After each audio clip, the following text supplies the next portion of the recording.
Hello everyone. आज की इस वीडियो में हम डिस्कस करेंगे डीआरडीओ सेप्टेम 10 के टर्नर और मशीनिस्ट के टेक्निकल और नॉन टेक्निकल सिलेबस के बारे में।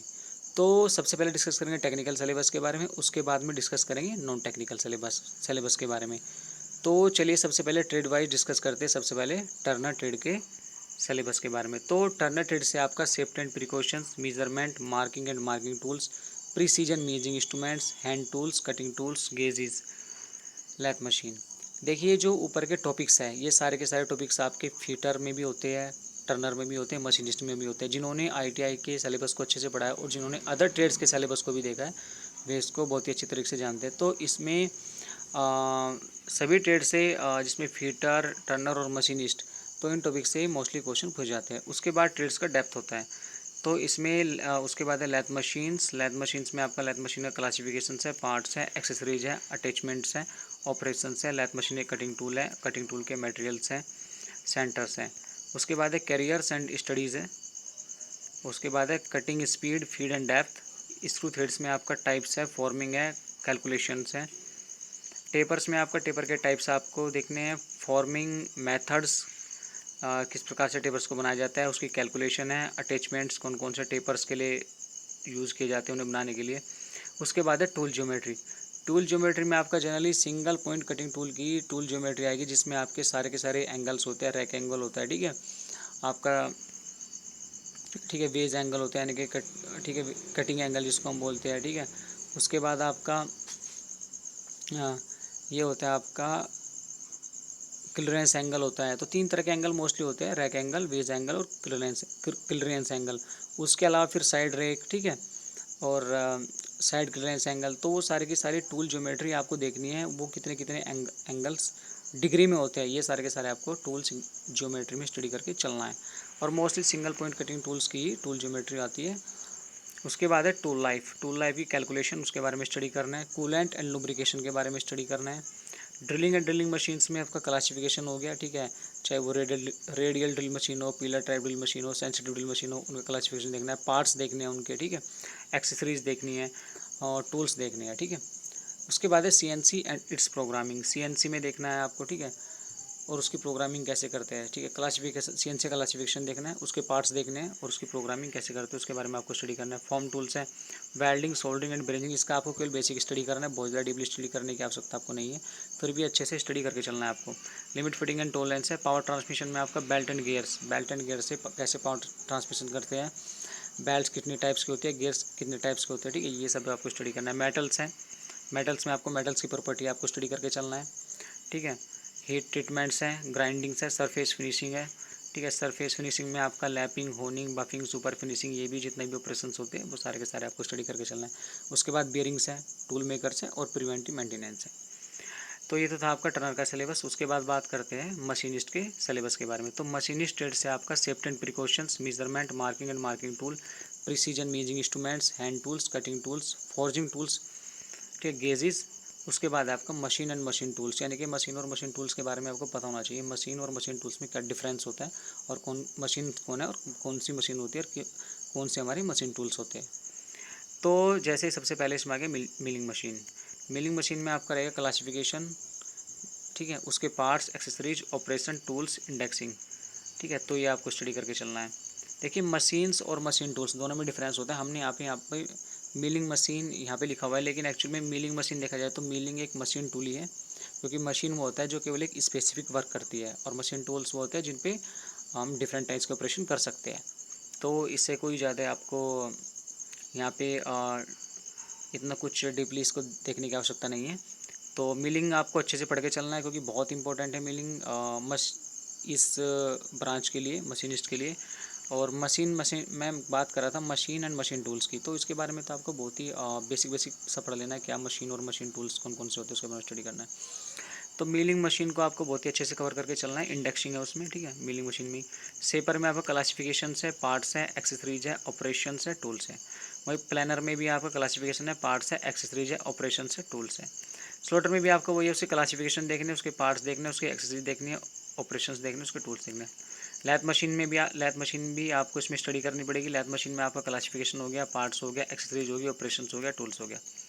उसके बाद आपको इन सभी मशीन्स की कटिंग स्पीड किसे कहते हैं, फीड किसे कहते हैं, डेप्थ किसे कहते हैं, ठीक है, उनकी डेफिनेशन और उनकी कैलकुलेशन आपको स्टडी करनी है। स्क्रू थ्रेड से आपका स्क्रू थ्रेड्स के टाइप्स कौन कौन से होते हैं, स्क्वायर थ्रेड, वी थ्रेड, ठीक है, ये सारी की सारी आपको थ्रेड्स स्टडी करनी है, फॉर्मिंग और उनका मेजरमेंट और कैलकुलेशन भी देख लेना।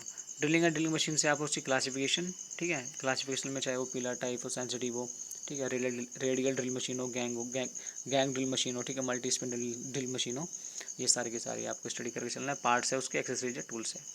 CNC machine and it's programming, CNC का क्लासिफिकेशन हो गया, टूल्स और उसकी प्रोग्रामिंग कैसे करते हैं उसके बारे में स्टडी करना है, उसके पार्ट्स आपको स्टडी करके चलना है। पावर ट्रांसमिशन में आपका बेल्ट एंड गियर से रहेगा, ठीक है, कितने टाइप्स की बेल्ट्स होती है, कितने टाइप के गियर्स होते हैं और उनसे कैसे पावर ट्रांसमिशन किया जाता है। टूल ज्योमेट्री से आपका सिंगल पॉइंट कटिंग टूल से टूल ज्योमेट्री रहेगी, जिसमें आपका रैक एंगल, वेज एंगल और आपका क्लियरेंस एंगल कितने कितने डिग्री के होते हैं, ठीक है, और उसमें और भी होता है, जैसे साइड रैक एंगल हो गया आपका, ठीक है, साइड क्लियरेंस एंगल हो गया, ठीक है, और उसमें कटिंग एंगल भी होता है आपका, ठीक है, साइड कटिंग एंगल, ठीक है, एंड कटिंग एंगल, तो उसी के हिसाब से साइड और एंड आपका उसमें फॉर्मेशन होती है, तो उसको आपको उन एंगल्स को आपको स्टडी करके चलना है, ठीक है। रेडियस, नोज रेडियस कितने डिग्री की जो वैल्यू होती है वो कितनी होती है, ठीक है, नोज रेडियस के को भी आपको स्टडी करके चलना है। इंचेस में कितनी होती है उसके बारे में भी आपको स्टडी करके चलना है। टूल लाइफ है, टूल उसकी कैलकुलेशन क्या है, ठीक है। सरफेस फिनिश में आपको lapping, honing, buffing, super finishing, जो भी ऑपरेशंस होते हैं सरफेस फिनिश के भी आपको स्टडी करके चलना है। ग्राइंडिंग हो गया, उसके बाद है लिमिट फिटिंग एंड टॉलरेंस हो गया, मेटल्स एंड हीट ट्रीटमेंट हो गया, बियरिंग हो गया, वेल्डिंग एंड सोल्डरिंग आपको जनरली बेसिक स्टडी करना है, ठीक है। कूलेंट एंड लुब्रिकेशन हो गया, प्रिवेंटिव एंड मेंटेनेंस हो गया, प्रिवेंटिव मेंटेनेंस, ठीक है। तो ये तो था आपका टर्नर और मशीनिस्ट का टेक्निकल सिलेबस। अब बात करते हैं नॉन टेक्निकल सिलेबस के बारे में। तो नॉन टेक्निकल सिलेबस से आपका जनरली सबसे पहले बात कर लेते हैं इंग्लिश के बारे में। इंग्लिश से आपका आर्टिकल है, प्रीपोजिशन है, कंजक्शन है, सिनोनिम्स है, एंटोनिम्स है, टेंस है। टेंस में आपको टेंस के टाइप देखने हैं। जनरली जो हम टेंस के टाइप स्टडी करते हैं जिसमें प्रेजेंट इंडेफिनिट, पास्ट इंडेफिनिट, इसके अलावा भी आपको इंपेरेटिव, एक्सक्लेमेटरी, ऑप्टेटिव टेंस को स्टडी करके चलना है, क्योंकि उसके बाद है मॉडल्स। मॉडल्स में आपको मॉडल्स के टाइप कौन कौन से मॉडल्स होते हैं, कैन, कुड, मे, माई, ठीक है, वो आपको स्टडी करना है। सब्जेक्ट, वर्ब, एग्रीमेंट, सब्जेक्ट के अकॉर्डिंग सेंटेंस में वर्ब कौन सी यूज होती है वो आपको स्टडी करना है, और टेंस के अकॉर्डिंग कौन सी वर्ब यूज होती है वो आपको स्टडी करके चलना है कि सब्जेक्ट के अकॉर्डिंग टेंस में किस टेंस में कौन सी वर्ब यूज़ होगी। Active and passive voice, direct indirect, ये आपको अच्छे से कवर करना है क्योंकि एग्जाम की दृष्टि से काफ़ी इंपॉर्टेंट होते हैं। और जनरली जो हम सेंटेंस को का चेंज करके देखते हैं, पैसिव वॉइस या इनडायरेक्ट, इसके अलावा आपको इम्पेरेटिव, एक्सक्लेमेटरी, ऑप्टेटिव, दियर वाले सेंटेंस, इट वाले सेंटेंस आपका मॉडल्स में भी आपको देखना है चेंज करके, ठीक है, ये भी आपको चेंज करके देखनी है क्योंकि एग्जाम की दृष्टि से ये भी काफ़ी इंपॉर्टेंट है।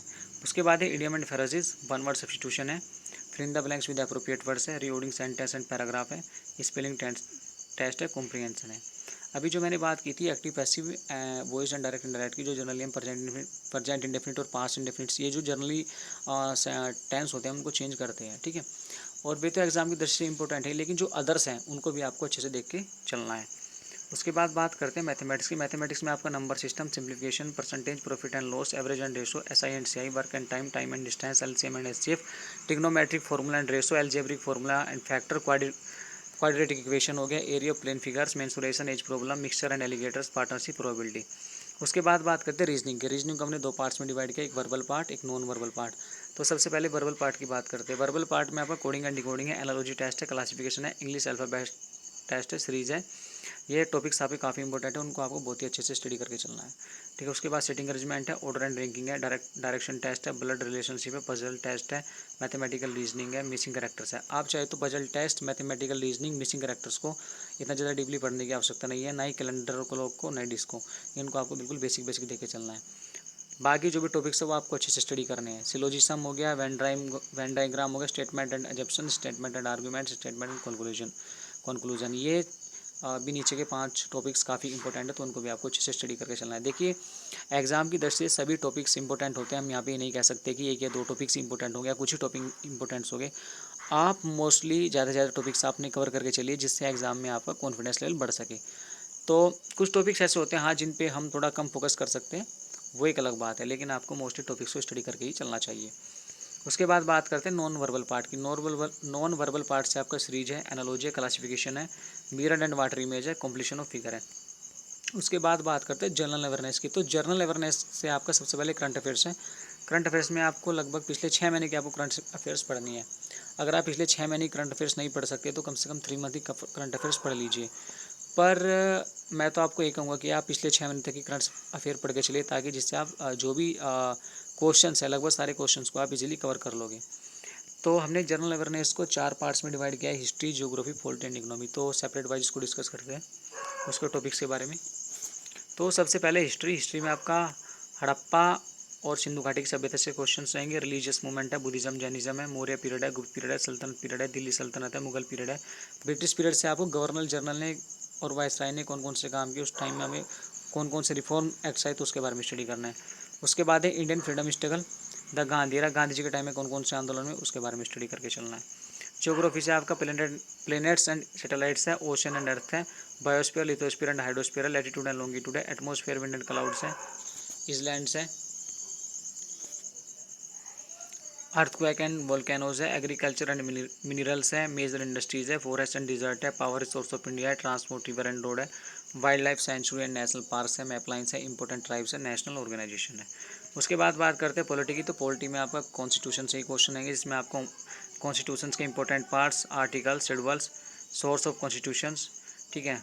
उसके बाद है सोर्स ऑफ कॉन्स्टिट्यूशन में आपको जैसे फंडामेंटल ड्यूटीज़ कहाँ से ली गई, फंडामेंटल राइट्स कहाँ से ली गई, उसके बारे में स्टडी करना है। तो फंडामेंटल ड्यूटीज़ और फंडामेंटल राइट्स कितनी होती है, ठीक है, और कौन कौन सी होती है उसके बारे में आपको स्टडी करके चलना है। कौन कौन से फंडामेंटल ड्यूटीज़ हमारे, कौन कौन से फंडामेंटल राइट्स हैं। स्पेशल फीचर ऑफ कॉन्स्टिट्यूशन है एंड अमेंडमेंट है, तो जो भी हमारे इंपॉर्टेंट अमेंडमेंट्स हुए केवल उन्हीं को स्टडी करना है। द रिट्स है, द प्रेसिडेंट है, द प्राइम मिनिस्टर है। तो आपको प्रेसिडेंट और प्राइम मिनिस्टर्स के वर्क एंड पावर के बारे में स्टडी करना है। द सुप्रीम कोर्ट्स, उसके वर्क के बारे में स्टडी करने हैं। उसके बाद आपका पार्लियामेंट्री टर्म्स हैं, इंपॉर्टेंट कमीशंस हैं, नीति आयोग है, पंचायती राज है। उसके बाद बात करते हैं इकोनॉमी की। इकोनॉमी में आपका इन्फ्लेशन एंड डिफ्लेशन है, जीडीपी है, जीएनपी है, जीएनआई है, टैक्सेस सिस्टम है, जिसमें डायरेक्ट एंड इनडायरेक्ट टैक्स है, डायरेक्ट और इनडायरेक्ट टैक्स है। उसके बाद है जीएसटी है, फाइनेंस कमीशन है, इकोनॉमिक्स कमेटीज एंड कमीशंस है, बजट है, government scheme regarding to the economy and financial terms है, कैरेक्टरिस्टिक्स ऑफ इंडियन इकोनॉमी है, इकोनॉमिक ग्रोथ एंड डेवलपमेंट है। उसके बाद है other important topics. Other important topics से आपका जैसे इंपॉर्टेंट डेट्स एंड पैलेस हो गया, बुक्स एंड अथर्स हो गया, स्पोर्ट्स एंड गेम्स हो गया, कमिटीज़ एंड कमीशंस हो गया, इंपॉर्टेंस बैटल्स हो गया, रिफॉर्म एक्ट हो गया, सेंट्रल गवर्नमेंट की पॉलिसीज़ कौन कौन सी है, और अभी जो नई पॉलिसीज़ आई है उनके बारे में आपको स्टडी कर रहे हैं। International organization and their headquarters, यानी कि जैसे आपका यूएनओ हो गया, ओपेक हो गया, डब्ल्यूटीओ हो गया, ठीक है, डब्ल्यूएचओ हो गया, रेड क्रॉस हो गया, उनके हेडक्वार्टर्स क्या है उनके बारे में स्टडी करके चलना है। तो ये था आज की वीडियो में आपका टर्नर और मशीनिस्ट ट्रेड के रिगार्डिंग टेक्निकल और नॉन टेक्निकल सिलेबस। तो इस वीडियो में हमने अप्रोक्सीमेटली सभी टॉपिक्स को कवर किया हुआ है। तो आपको अलग से सर्च करके टॉपिक्स को स्टडी करने की आवश्यकता नहीं है। आप चाहे तो इस सिलेबस का स्क्रीनशॉट ले सकते हैं और चाहे तो इस सिलेबस को नोट कर सकते हैं। तो आज की वीडियो में बस इतना ही। तब तक के लिए wish you all the best. Thank you.